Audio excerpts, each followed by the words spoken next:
O TDAH pode sim impactar a sua vida. Já teve a impressão que se você tivesse coragem para agir exatamente como você pensa, tudo seria diferente? As pessoas iriam te respeitar e admirar? Muitos adultos com TDAH estão perdendo tempo de vida por não conseguirem sair do ciclo da autossabotagem. Mas eu desenvolvi um método que mudou meu jogo e eu vou te ensinar no primeiro link da descrição. O que a gente mais lida na nossa vida a todo momento são as nossas emoções.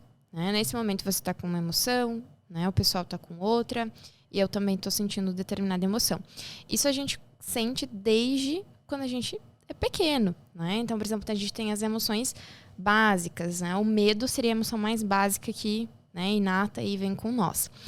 E ninguém ensina a gente a lidar com elas. Ninguém ensina sobre emoções. E se a gente pede para as pessoas, assim, se as pessoas conhecem as suas emoções, elas vão dizer que sim, até a gente pedir para definir. Aí elas vão dizer que não sabe. Então... Tá, agora fala aí. Ah, não sei. Tu sabe identificar tuas emoções? Sei. Então me explica aí, Me fala sobre elas. A pessoa não vai saber. E qual que é o problema nisso, Se eu não sei identificar qual emoção eu tô sentindo, a minha reação, a minha estratégia de enfrentamento, ela pode ser desadaptativa ou ela pode... intensificar essa minha emoção. Então, se eu confundo, por exemplo, irritabilidade com cansaço, eu posso escalar, essa irritabilidade, e às vezes eu só preciso descansar. Então, assim, o cansaço, ele também ele configura como um estado de humor. E isso que é algo bacana que também a gente precisa psicoeducar os pacientes, que as emoções, elas são transitórias, elas são rápidas, Assim, elas vêm, ficam algumas horas, mas elas passam. Estados de humor, eles permanecem dias conosco, Então, assim, eu fico chateada. É transitório. Mas o chateado, ele permanece com nós mais dias. A emoção, na hora, pode ter sido raiva. E aí, depois disso, eu entro num estado de humor de chateação. Então, assim, eu também preciso identificar qual emoção eu senti e quais são os meus estados de humor para que eu possa escolher uma estratégia de intervenção mais adaptativa frente a essa emoção. E as pessoas, elas tendem a se esquivar das emoções, Assim, não querem sentir. Então, as emoções que as pessoas mais evitam é tristeza, e medo. Fingir. Raiva. Fingir que tá tudo bem não é uma coisa legal, O que você acha?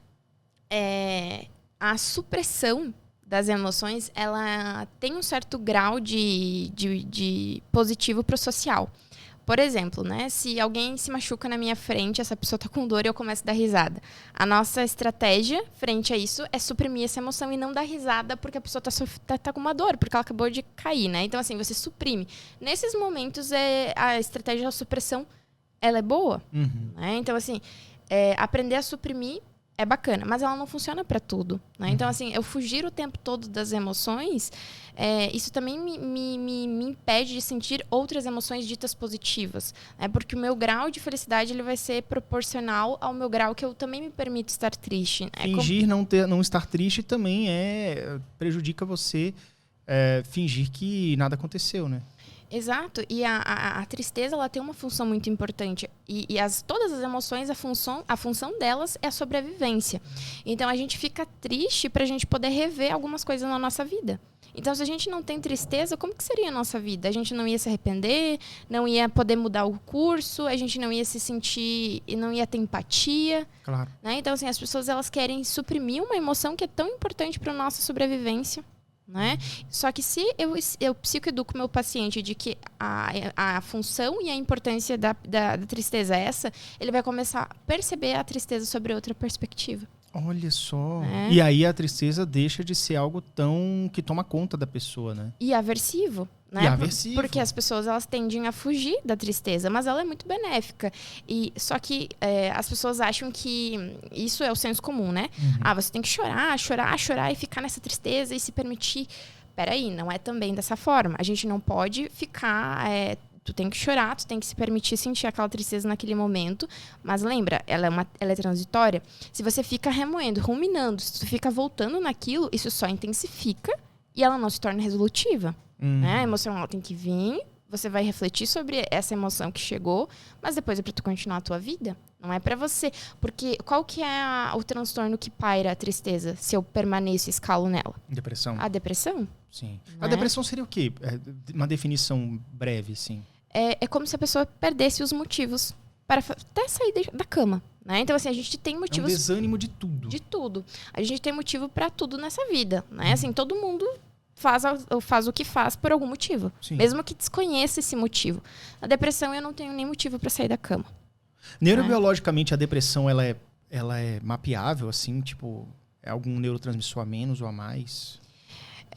Essa parte da neurociência da depressão, assim, não é algo que eu me reiterei muito, né? Até porque na clínica a gente estuda por demanda, né? Então, assim, se aparece mais tal traço, tal transtorno, a gente olha mais, certo. Né? Mas é como se teu cérebro ele não produzisse determinado neurotransmissores, né? Isso diminuísse, mas também pela condição de vida, né? Assim, qual que é o estilo de vida que você tem? Ou você é uma pessoa que, por exemplo, escala muito na tristeza, não tem uma regulação emocional. Então, são uma série de fatores também, além da parte biológica, né? Essa parte mais ambiental. Então, eu tenho regulação emocional, né? Eu cuido de questões, por exemplo, do meu sono, né? Pratico exercícios físicos, para também poder repor alguns, né? Estimular alguns hormônios, que também é importante para a gente preventivamente não pairar num quadro de depressão. Né? E se entrar, você sai rapidamente, né?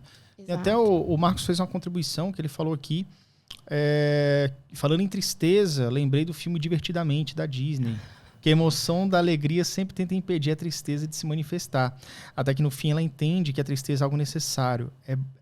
Que é bem bom esse filme, né? Legal, Marcos. Isso aí é bem lembrado. Indico para todo mundo assistir esse filme, inclusive os pacientes. Mas uma coisa que me deixa intrigado com o que você falou agora há pouco foi justamente que é como se fosse um pico e um vale. Ninguém é feliz o tempo todo e ninguém é triste o tempo todo. Se eu não me engano, alguém falou, foi o Fábio, não sei. Alguém falou recentemente, em algum lugar da rede social, que eu não vou lembrar agora, mas ele falou assim, que neurobiologicamente é impossível você ser feliz o tempo inteiro ou triste o tempo inteiro. Por exemplo, talvez a tristeza excessiva seja a depressão, mas tem como você tratar. E quanto antes a gente entender que o lance da vida é você alternar entre tristezas e felicidades, que você também fica mais tranquilo para entender que esse é o fluxo da vida, né? Exatamente. Psicoeducar que esse é o fluxo da vida. Que, por exemplo, outra emoção que as pessoas tendem a fugir é o tédio. Né?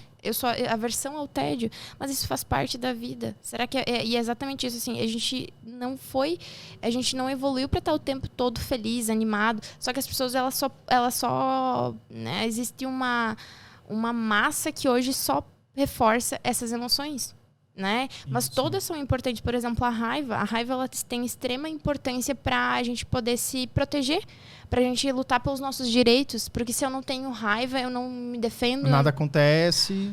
Exato. Né? Ela só precisa estar num nível, né, estável para que eu não, por exemplo, não tenha ataques de explosão. Mas é psicoeducar sobre a importância de todas as emoções e que, né, todas têm uma função e que eu lutar contra elas e resistir só aumenta o meu sofrimento de querer ter um controle sobre algo que eu não tenho. Isso reduz o meu sofrimento.